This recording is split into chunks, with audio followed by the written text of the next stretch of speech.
সুপ্রিয় দর্শক শ্রোতা, আসসালামু আলাইকুম। আজকে আমি আপনাদেরকে দেখাবো শিং মাছ এবং শিং মাছ চাষ পদ্ধতি।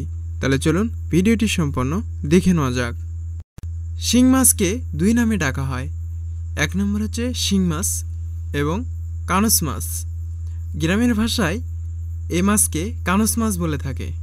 একসময় আমাদের খালবিল নদীনালা হাওরে প্রচুর শিং মাছ পাওয়া যেত। বিভিন্ন কারণে প্রাকৃতিক এই সব অবাশ্রমে নষ্ট ও সংকুচিত হয়ে যাওয়ার ফলে এখন আর শিং মাছ তেমন পাওয়া যায় না। প্রায় কয়েক বছর আগে শিং মাছ প্রায় বিলুপ্তির পথে চলে গিয়েছিল।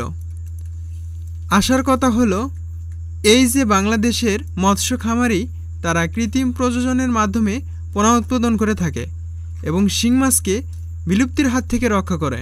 প্রায় সবগুলো এলাকায় পুকুরে এখন শিং মাছ চাষ করা হয় এবং শিং মাছ চাষের পূর্বে অবশ্যই পুকুরে আপনারা গোবর এবং চুন প্রয়োগ করবেন। পুকুর প্রস্তুতের পর গুণমানের পোনা উৎপাদনকারী হ্যাচারি থেকে প্রায় 2 ইঞ্চি সাইজের পোনা মজুত করতে হবে। আজকাল পোনা উৎপাদনের প্রযুক্তি সহজলভ্য হওয়ায় যার কারণে অনেক হ্যাচারিরাই শিং মাছের পোনা উৎপাদন করে থাকে। অবশ্যই পোনা ছাড়ার পূর্বে অ্যান্টিফাঙ্গাস মেডিসিন দ্বারা গোসল করে তারপরে আপনারা পোনাকে পুকুরে ছাড়বেন। পোনা ছাড়ার 2-3 দিন পর আবারও একই জাতীয় ওষুধ দিয়ে চিকিৎসা দিতে হবে।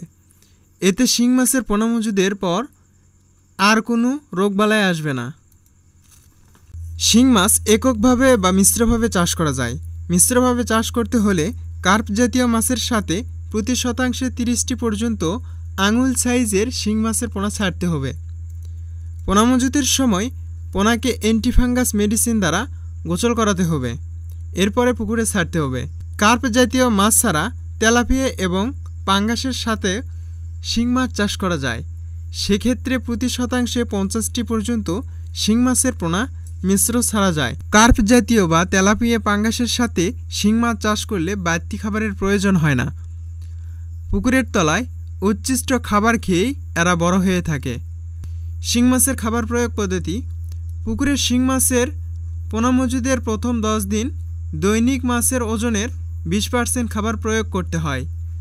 ছোট থাকা শিং মাছ সাধারণত রাতের বেলায় খাবার খেতে পছন্দ করে, তাই 20% খাবারকে 2 বেলায় সমান ভাগে ভাগ করে সন্ধ্যার পর অর্থাৎ ভোরের দিকে একটু অন্ধকার থাকতেই পুকুরে প্রয়োগ করতে হয়।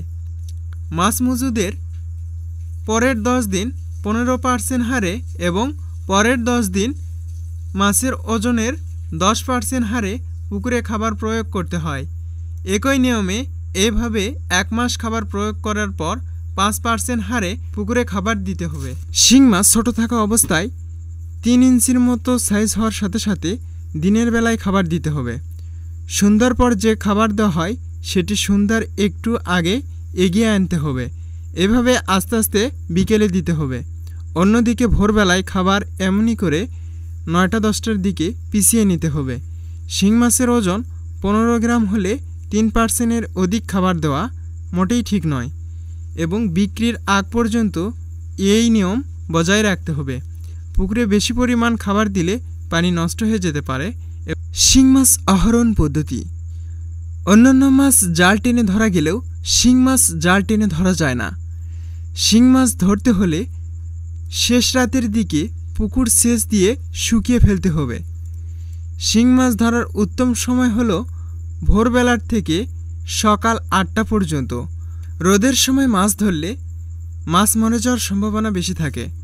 মাছ ধরার পর মাছ থেকে গেলে শ্যালো দিয়ে কমপক্ষে 2 ফুট পানি ভরে রাখতে হবে।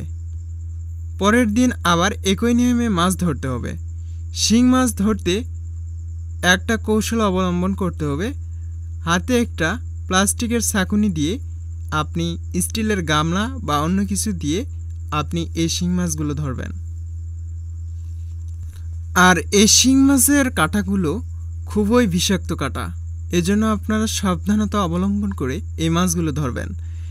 এই মাছগুলো ধরার পর এই রকম পুকুরে আফা দিতে হবে বা আফা করতে হবে। আর এটা আফা করার জন্য অবশ্যই বড় একটি জাল প্রয়োজন পড়বে। এই জালটা পুকুরে বিছিয়ে দেওয়ার পর আপনারা এই শিং মাছগুলো এভাবে আহরণ করবেন। করার পর 2-3 ঘন্টা এভাবে রেস্ট দেওয়ার পর এই মাছগুলো একটু পরিষ্কার করার পর আপনারা ড্রামে রাখার চেষ্টা করবেন। পুকুরে এভাবে আফা দেওয়ার পর কয়েক ঘন্টা মাছকে রেস্ট দিতে হবে। মাছ রেস্ট দেওয়ার পর এই মাছগুলো আবার ডালা দিয়ে ছেঁকে এই পাতিলে ভরে এরপরে ভারে করে নিয়ে আসা হচ্ছে। এই ভার করে নিয়ে আসার কারণ হচ্ছে এই মাছগুলো ভারে করে নিয়ে আসার পর এই মাছগুলো ওজন করা হবে।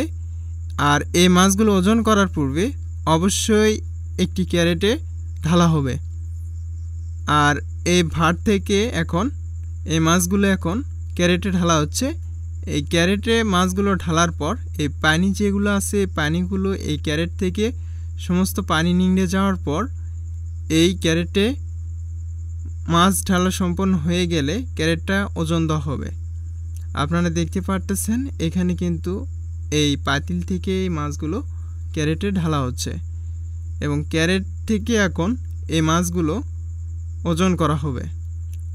আর অবশ্যই ওজন করার পূর্বে মিটারে এই ক্যারেটটা আপনারা কাঠধারা করে নেবেন। মিটারে ওজন করার পর এই মাছগুলো আবার ড্রামে ঢালা হবে। এইভাবে এই ড্রামে পানি ভর্তি করে এই মাছগুলো এখন ক্যারেট থেকে ড্রামে ঢালা হচ্ছে। আর এই ড্রামে ঢালার পর এই মাছগুলো আবার এখানে কিছুক্ষণ রেস্ট দেওয়ার পর এই মাছগুলো এখন বাজারে পাঠানো হবে। ভিউয়ার্স, আজকের ভিডিওটি যদি আপনাদের কাছে ভালো লাগে তাহলে অবশ্যই ভিডিওতে একটি লাইক করবেন।